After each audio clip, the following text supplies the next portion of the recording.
Hi, and welcome back to Reddit Whispers. Grief is a strange architect. It rebuilds the world around you, keeping the same walls and the same furniture, but changing all the dimensions. After my wife Eleanor's funeral, our home of 30 years felt cavernous, the silence in it a physical presence that followed me from room to room. Every object was a memory, every shadow a ghost of her presence. We had a good life, a simple one, built on a foundation of mutual respect and a quiet, unshakable love. Our son, Ethan, was the center of that universe. We'd raised him to be a good man, or so I had believed. He was there through it all, of course, right by my side. He and his fiancée, Chloe, were the perfect picture of support. They handled the arrangements, they fielded the endless calls, they filled the house with food that I had no appetite for. I saw their actions as a testament to the family Eleanor and I had built, a reflection of the love we had poured into our son. I was a man adrift in a sea of sorrow, and they were my lifeboat. I clung to them, grateful for their strength, blind to the current swirling just beneath the surface. The discovery that would change everything came about a month after the funeral, on a Tuesday so gray and unremarkable it felt disrespectful. I was sorting through Eleanor's desk, a task I had been putting off for weeks. It was an archaeological dig through a life well lived.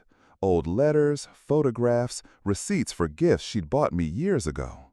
At the very back of the bottom drawer, tucked inside a faded copy of her favorite book of poetry, was a large, flat envelope.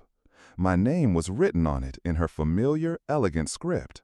My heart ached, thinking it was one last letter, a final goodbye she had prepared. But it wasn't just a letter.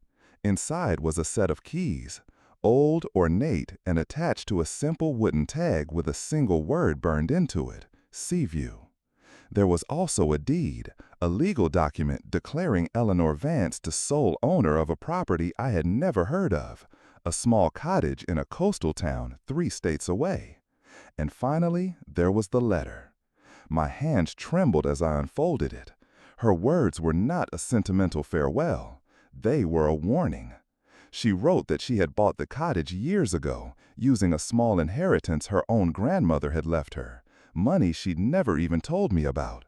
It was her secret, her sanctuary, a place she would go to think, to be alone with her memories of a childhood spent by the sea. She kept it from me, not out of malice, but because she knew that one day it might need to be a secret for me, too. Her words hit me with the force of a physical blow. She wrote about Ethan. She had seen a change in him over the past few years, a subtle shift that had started around the time Chloe came into his life. She saw a growing sense of entitlement, a casual disregard for the value of things that weren't bought and paid for. She saw the way Chloe looked at our home, at our belongings, her eyes like a silent appraiser. Eleanor wrote that she feared their love for him was becoming transactional, that they saw him not just as a father, but as a future inheritance. She had hoped she was wrong, that it was just a mother's overprotective anxiety, but she couldn't shake the feeling. So she made a plan. The cottage was her insurance policy, a legacy of love that money couldn't tarnish. Her instructions were clear and chilling. Don't tell him, my love, not yet. Watch them. Listen to them when they don't think you're listening. Let their actions show you their hearts. If I am wrong, then one day you can all go there together and laugh at your silly old mother's fears. But if I am right, you will know what to do. This is your safe harbor. Don't let them take it from you. I sat there in the silence of her office, the letter shaking in my hand, my world tilting on its axis for the second time in a month. It felt like a betrayal of the son I loved, a suspicion so ugly I couldn't bear it. Eleanor had been ill for a long time. Perhaps her judgment had been clouded. I wanted to believe that. I needed to believe that. I folded the letter, hid the deed and the keys back where I'd found them, and tried to pretend the whole thing never happened. But Eleanor's words were a seed of doubt planted in my mind, and in the days and weeks that followed, I saw it begin to grow. Ethan and Chloe's attentiveness started to change. Their concern began to feel more like management. They started with small things. Chloe would gently suggest I get rid of some of Eleanor's things to make the house feel less sad. Ethan would talk about the overwhelming cost of upkeep on the house, the property taxes, the heating bills. At first, I saw it as practical advice, but then the suggestions became more pointed. They brought over brochures for active living communities for seniors. They called it downsizing, a way for me to have less to worry about. They would sit with me at the kitchen table, their faces masks of loving concern, and talk about how the house was too big for one person, how the memories must be so painful. Every conversation was peppered with phrases like financial security, planning for the future, and making things easier for you. I noticed how their eyes would scan the living room, not with nostalgia, but with a calculating glint. They weren't seeing a family home. They were seeing a major asset. Chloe, in particular, was the driving force. She would talk about her friends whose parents had sold their large homes and were now traveling the world completely carefree. She painted a picture of my future that had nothing to do with me and everything to do with freeing up the equity tied up in my house. Ethan would just nod along, a puppet to her gentle but relentless persuasion. He would frame it as him wanting the best for me. "Dad, we just worry," he'd say, placing a hand on my shoulder. "We want you to be safe and comfortable, not tied down to this huge empty place." The words were kind, but the intent behind them began to feel cold and suffocating. I started to play a part. The grieving, slightly confused old man, overwhelmed by life. I'd sigh and tell them they were probably right, that I just needed time to think. I let them believe their campaign was working, that I was slowly coming around to their way of thinking. Inside, I was a coiled spring of vigilance. Eleanor's words echoed in my head. Watch them. Listen. I was no longer just a father mourning his wife. I was a guardian of her last wish, a silent observer in my own home. I was glad I kept quiet. My grief was real, a wound that would never fully heal. But now it was mingled with a cold, creeping dread. The people I thought were my lifeboat were beginning to feel like pirates, circling my sinking ship, waiting for the right moment to claim the salvage. And I was beginning to understand that the second house wasn't just a property. It was my only hope of ever reaching shore. The pressure from Ethan and Chloe mounted, evolving from gentle suggestions into a full-blown, meticulously orchestrated campaign. They operated as a perfect team. Chloe was the strategist, the one who planted the seeds, while Ethan was the emotional closer, using our father-son bond as leverage. They began to treat me like a problem that needed solving, a fragile heirloom that needed to be carefully packed away. Chloe started leaving magazines on the coffee table, all conveniently open to articles about the joys of minimalist living in retirement, or how to turn your family home's equity into a stress-free golden age. She would point out the peeling paint on a window frame or a patch of moss on the roof, sighing dramatically about the endless work the house required. It was psychological warfare disguised as loving care. Ethan's approach was more direct. He would sit me down for serious talks about my finances. He'd bring over spreadsheets he'd made, showing my pension, my Social Security, and the estimated value of the house, a huge, enticing number that always dominated the page. "Look, Dad," he'd say, his tone earnest and confidential. "If we sell the house, you'd be set for life. We could invest this money and you'd have a steady income. You'd never have to worry about another bill." He never said we'd have a steady income, but I could hear the unspoken word hanging in the air between us. I continued to play my part, the doddering, grief-stricken father. I'd look at the spreadsheets with a confused expression. I'd thank them for their concern. I'd promise to think about it. My feigned helplessness was my shield. It made them confident, and their confidence made them careless. The moment of absolute, horrifying clarity came on a Sunday afternoon. They had come over for dinner, and as I was in the kitchen, I overheard them talking in the living room. They thought I was out of earshot, their voices low, but not low enough. It was Chloe speaking, her voice stripped of the syrupy sweetness she usually used with me. It was sharp, impatient. "He's still dragging his feet, Ethan," she said. "We need to push harder. The wedding venue needs its final deposit, and my parents are asking about our down payment again. We can't wait forever for him to get over it and be sensible." My hand froze above the salad bowl, the lettuce trembling in the tongs. Then I heard my son's voice, and it was the single most heartbreaking sound of my life. There was no empathy in it, only a weary frustration. I know," he said. "He's just so sentimental about this place. I'm working on it. The agent I spoke to said we could get it on the market by next month if he just signs the papers. Once the money is in our account, it'll all be worth it. We'll find him a nice, clean little place. He'll be fine." A nice, clean little place. The words echoed in the sudden silence of my mind. They weren't trying to help me. They were trying to liquidate me. I was an asset, and they were waiting for it to mature. The house wasn't a home. It was a cash machine. My future wasn't a concern. It was an inconvenience to be managed. In that moment, 30 years of love and trust for my son evaporated, leaving behind a cold, desolate landscape. Eleanor had been right. She had seen the rot in him that my love had blinded me to.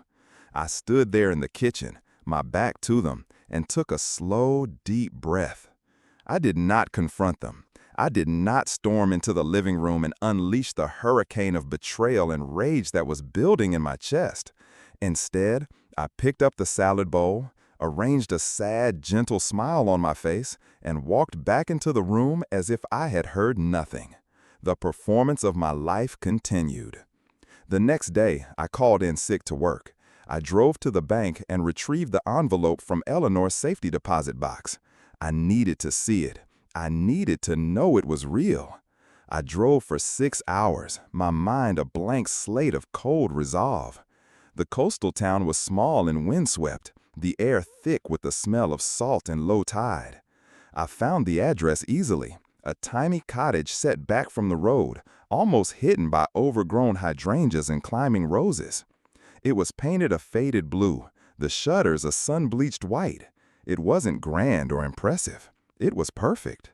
I used the old key, and the lock turned with a satisfying clunk. The air inside was still and smelled of old wood, lavender, and the faint lingering scent of the sea. It was like stepping into a memory. The furniture was simple, covered in white dust cloths. A collection of seashells was arranged on the mantelpiece. Worn paperbacks filled a small bookshelf. It was a time capsule of Eleanor, a version of her from before my time, a testament to her quiet, independent soul. In the kitchen, a note was taped to the old-fashioned refrigerator. "I knew you'd find your way here. Welcome home." I sank into a dusty armchair, the silence of the cottage a comforting blanket. This was my safe harbor. This was the legacy Eleanor had protected for me, for us. It wasn't just a house. It was a testament to her foresight, her fierce protective love. My grief for her in that moment was profound, but it was mingled with an immense gratitude. Even after she was gone, she was still taking care of me. I spent the day there, walking through the rooms, touching the things she had touched, breathing the air she had breathed. I felt her presence more acutely there than I did in our cavernous family home. I was no longer just protecting her legacy from our son's greed. I was protecting my own future, my own sanity. As I drove home that evening, the setting sun painting the sky in fiery strokes, a plan began to form. It wasn't a plan for revenge, not in the traditional sense. It was a plan for justice. Ethan and Chloe wanted the house so badly. They were so convinced of their own cleverness. I decided in that moment that I would give them exactly what they wanted. I would let them have the house. I would let them pour their energy into it, to stage it, to sell it, to count the money they thought they were going to get. I would give them the grand prize they had been working towards. And then, when they were on the very cusp of their victory, I would take it all away, and I would disappear into the life Eleanor had so thoughtfully provided for me. They had underestimated me, seeing only a grieving old man. They were about to find out that Eleanor had not been the only one in our marriage with a backbone of steel. The game was on, and I knew the rules better than they did. When I returned from my clandestine trip to the cottage, I was a changed man. The fog of grief and confusion I had been projecting was now a carefully constructed facade, a mask I wore with the skill of a seasoned actor. Beneath it, my mind was sharp, my purpose clear. I was no longer the victim of their scheme. I was the architect of its undoing. The following weekend, I initiated the next phase of my plan. During one of their now daily visits, as Chloe was once again talking about the benefits of a maintenance-free lifestyle, I held up my hand and sighed, a picture of weary resignation. "You're right," I said, my voice quiet and heavy. "You're both right. This house, it's too much. The memories are everywhere. Maybe a fresh start is what I need." The change in the room's atmosphere was instantaneous.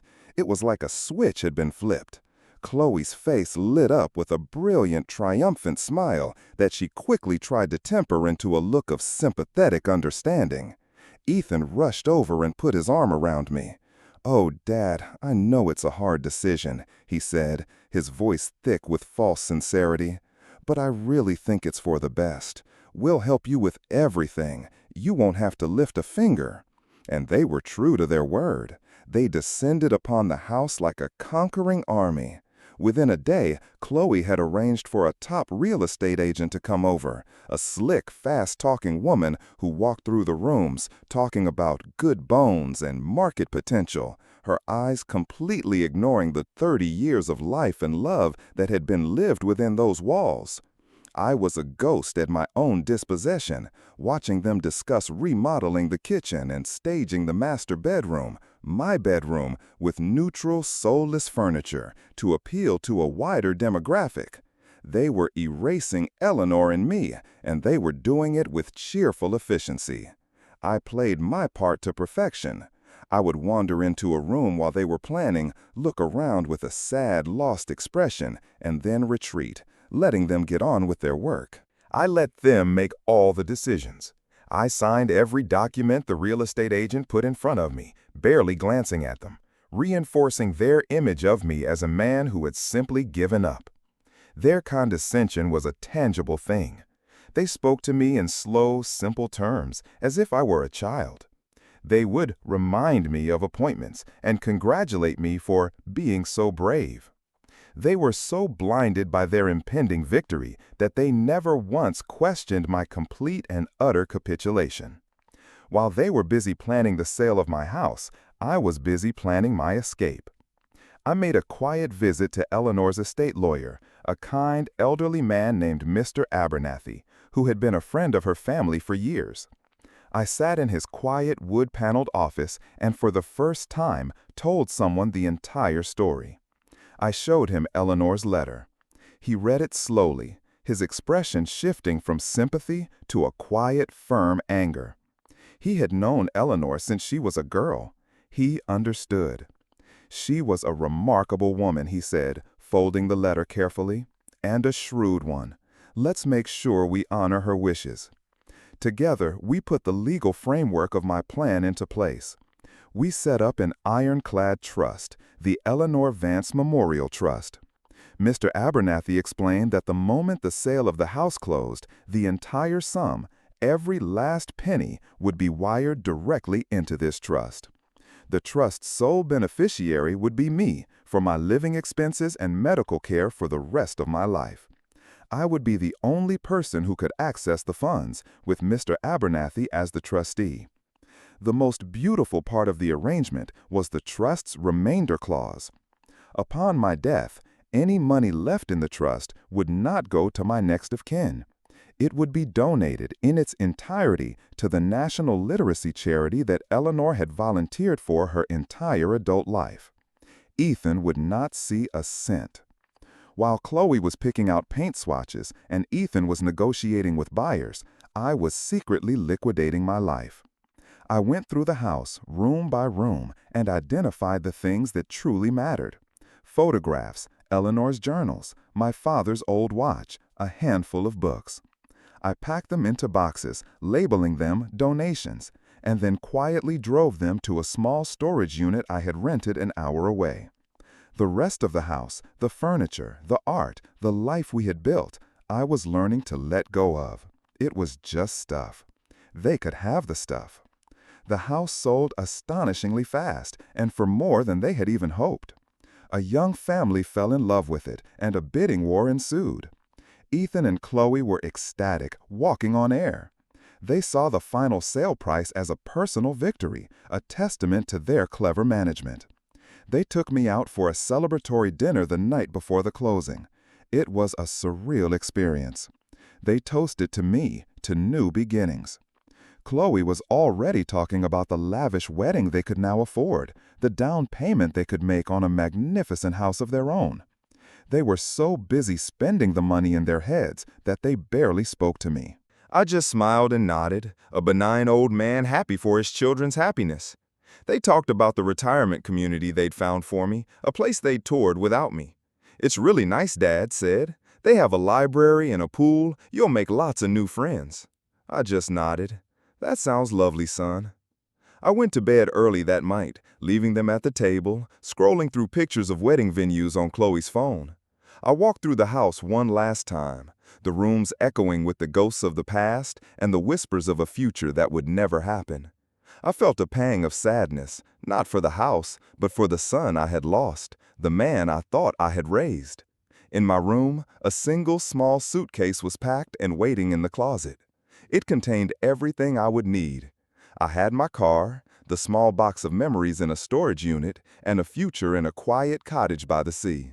I had the deed to a life they knew nothing about, paid for by a fortune they were already celebrating. They thought they were closing a deal on a house. They had no idea they were about to be foreclosed on. The trap was set. The closing was at 10 a.m. All I had to do was not be there.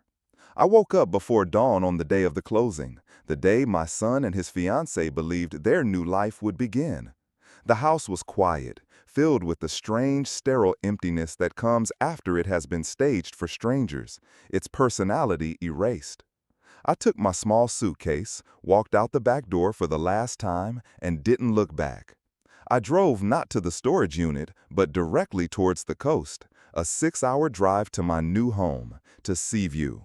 The sun was just beginning to rise as I left the city limits, a symbolic sunrise on the first day of the rest of my life.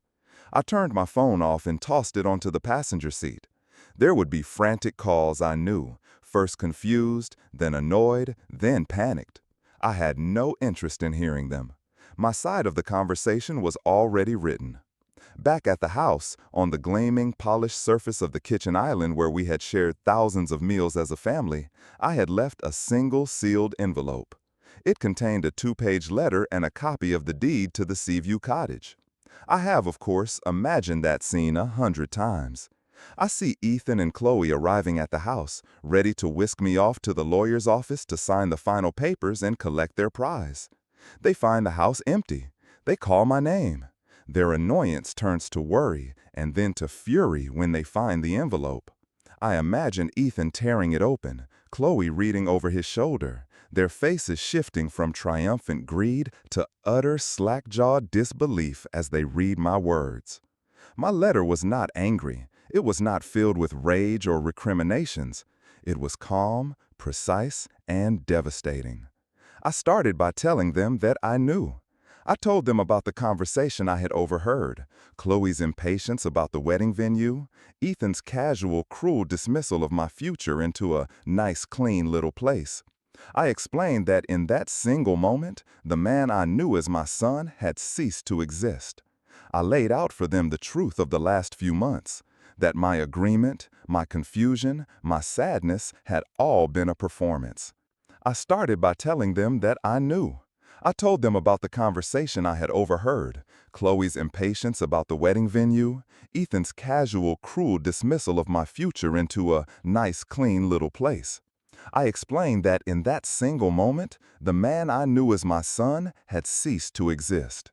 I laid out for them the truth of the last few months, that my agreement, my confusion, my sadness had all been a performance. I told them that while they were busy picking out new curtains, I was busy ensuring they would never see a penny from the life Eleanor and I had built. I explained in simple, clear terms the existence of the Eleanor Vance Memorial Trust. I told them that as they were reading this letter, the full proceeds from the sale of the house were being irrevocably transferred into that account. I detailed the terms of the trust, that it was for my sole benefit and that upon my death the remainder would go to her favorite charity. I made sure to bold the sentence, "You are not named as beneficiaries." I can picture the color draining from their faces, the dawning horror as they realized the millions they had already spent in their minds had vanished into thin air. They hadn't just lost the money, they had been played, outmaneuvered by the grieving old fool they had so thoroughly underestimated. The final paragraphs were about Eleanor. I told them about her letter, her fears, her incredible foresight. I told them that she had seen the darkness in their hearts long before I was willing to. And then I told them about the cottage. "Your mother," I wrote, "left behind a legacy. But it wasn't this house, and it wasn't money. It was a small cottage by the sea, a place she bought with her own inheritance, a place she kept secret. It is a place of peace, of memory, of love. It is everything that you, in your greed, have forgotten how to value. I have included a copy of the deed so you can see what a real inheritance, one of the heart, looks like. You will never set foot in it.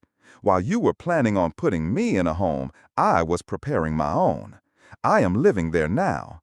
I will use the income from the trust you so kindly arranged for me to live out my days in the sanctuary your mother provided.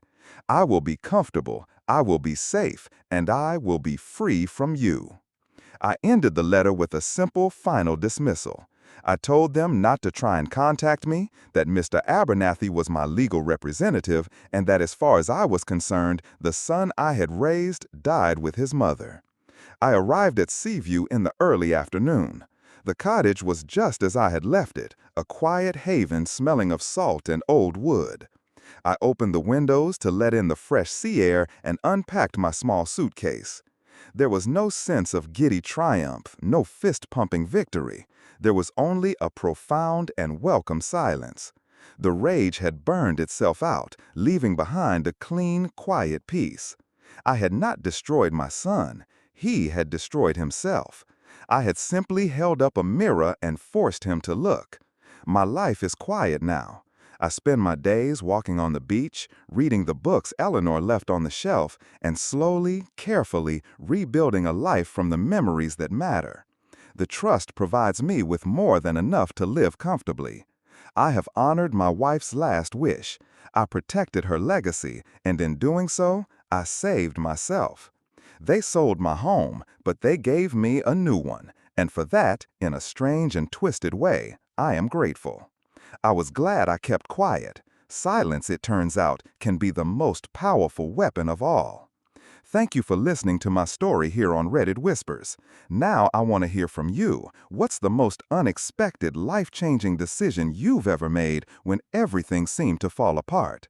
Share your thoughts in a comment section, because you never know, yours might be the one that someone else needs to hear today. Thank you for listening. Now I want to hear from you.